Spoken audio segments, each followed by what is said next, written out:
5:35 at Scott and BR on the Mighty 1090, and we're getting ready for San Diego State and Hawaii also on Saturday night, and that's a game that'll be it's like 9 o'clock at night because of the time difference over in Hawaii. And here is the coach, Rocky Long, back on the Scott and BR show.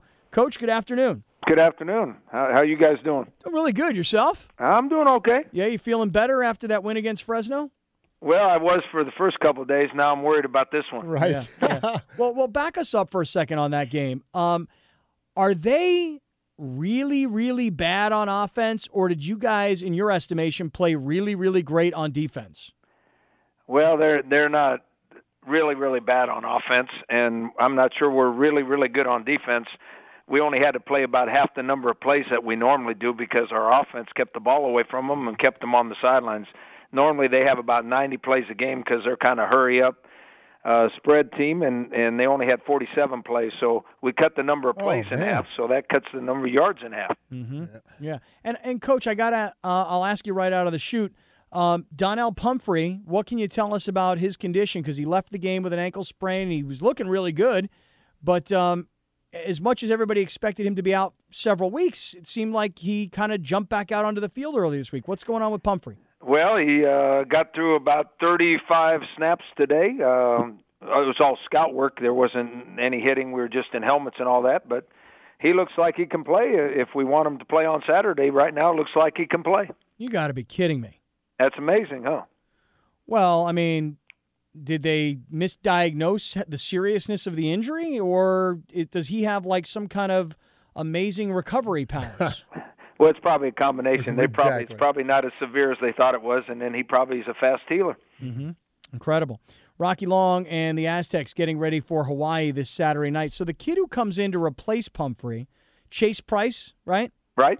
Because he's a senior, isn't he? He is. What can you tell us about him? Because I don't really remember much of him, because Pumphrey's been so dominant all these years. Well, he was the guy that came in and subbed for Pumphrey last year, too, and did a pretty good job. Carried the ball about a third of the time that Pumphrey did last year and had a decent year himself. I mean, but he was overshadowed by DJ, obviously.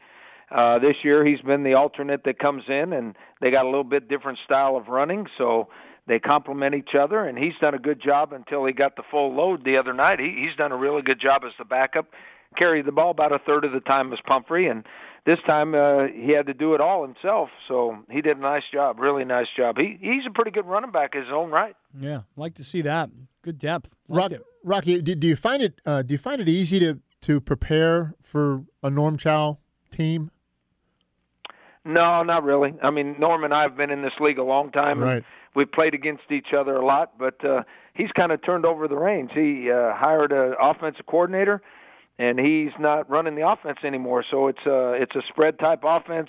Got the coordinator from Idaho State, and they led the 1AA group in total offense and scoring last year. So he's kind of just being a head coach on the sidelines now. All right, Rocky Long on Scott and BR on the Mighty 1090. San Diego State versus Hawaii this Saturday night at 9 p.m. due to the time change. Coach, I was starting to think that maybe it would be time to hand over this offense to the young kid that you have quarterbacking from Carlsbad. And I started thinking maybe Maxwell Smith, maybe there was a little too much hype. But I got to say, when he has time, he throws a really nice ball. He made some outstanding passes the other night against Fresno. And maybe now that we're in league play, we're going to finally see what earned him some of those honors when he was at Kentucky. Well, I'm with you. I certainly hope so. I thought he did a nice job when he had time throwing the long ball especially. He threw a couple others pretty good throws too, but the two long balls he threw, he put them right on the money. One guy was wide open. The other guy, it had to be a good throw to get a touchdown out of it. But he missed some intermediate throws that we have to have, and the protection was a little bit better. I thought the offensive line blocked really, really well for the run.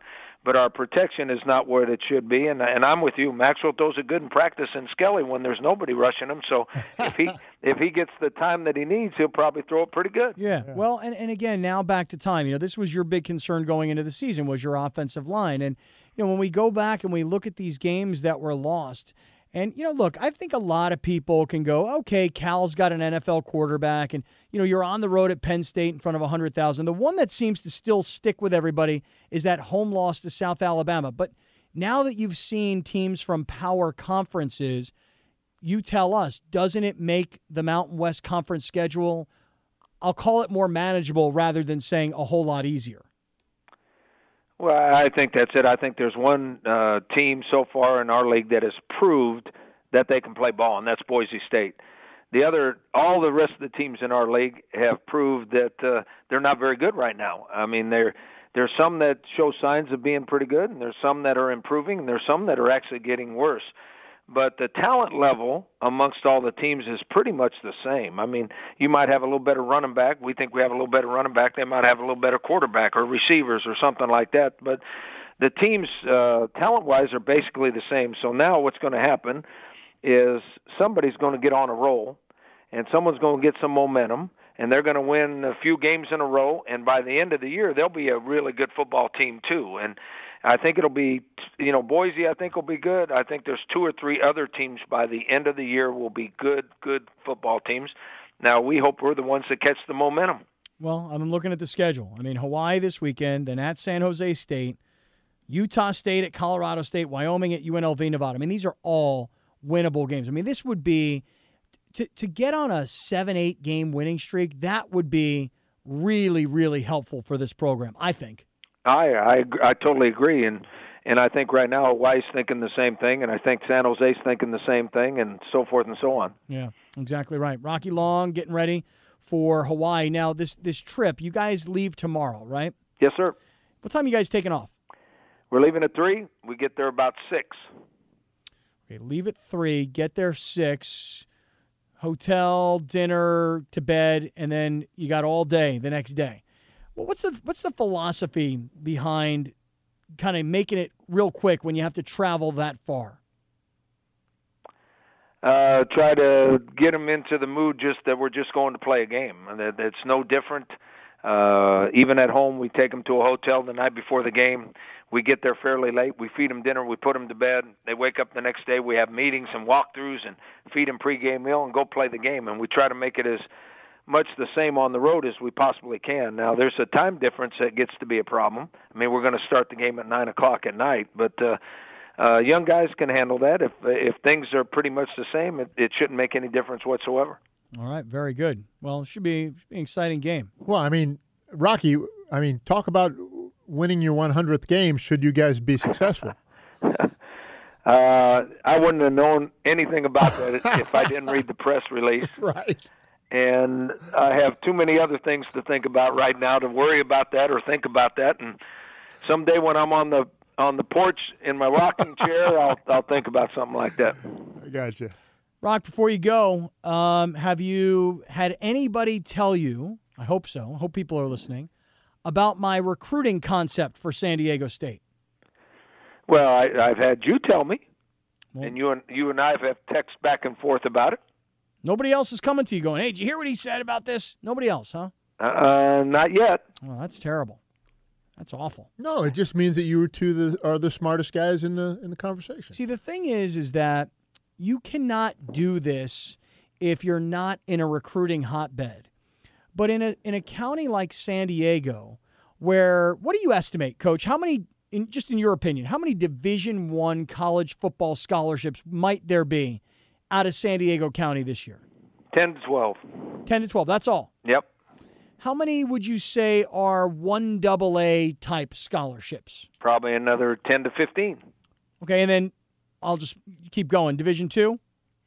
Ooh, I don't know, maybe 20? Okay. So that's 50 kids that are all going to have scholarships to play college football. About. And you got 10 to 12 that you'll call Division I prospects. 10 to 12 that have already been offered, and other people besides us think they're Division I people. Yes. Mm-hmm. Yeah, I see. I think there's more. And you would know better. You're in the business. But I love the idea of San Diego kids. Now, they don't have to just be high school players. They could be junior college players, of course, and maybe they didn't play junior college ball in Southern California. Maybe they went somewhere else. Or maybe they're transfers. But a recruiting class of San Diego kids who take ownership of the program, who get the community buy-in, who it makes it a whole lot less expensive to recruit. I love this idea. Now, whether or not it's doable, I don't really know. But do you think there's any validity to it? No, I mean, we're going to talk about it when we get in our bye week when it's closer to recruiting. You and I are going to sit down and talk about it because I think there's some merit to it. And when we get into talking about it, at my former school, we did something similar. What'd you do? I mean, we promised that we'd recruit 5 kids out of the state of New Mexico, whether there was 5 Division I recruits or not. That's smart. Well, yeah, it's kind of like Canadian football. They have to have, there's only a certain number of Americans that can be on a roster. Yeah. You know, they really want Canadian football fans to support their league. I want more San Diegans to support San Diego State football, and if there were more San Diego kids on the team, I think that would be a good start. I think there's validity to the idea. We'll discuss it more later on. All right, you got it, Coach. I'm buying lunch this time. You got it. All right, good deal. All right, hey, Coach, great talking to you. Good luck this weekend against Hawaii. Thanks, guys. Talk to you later. You bet. All right, Rocky Long.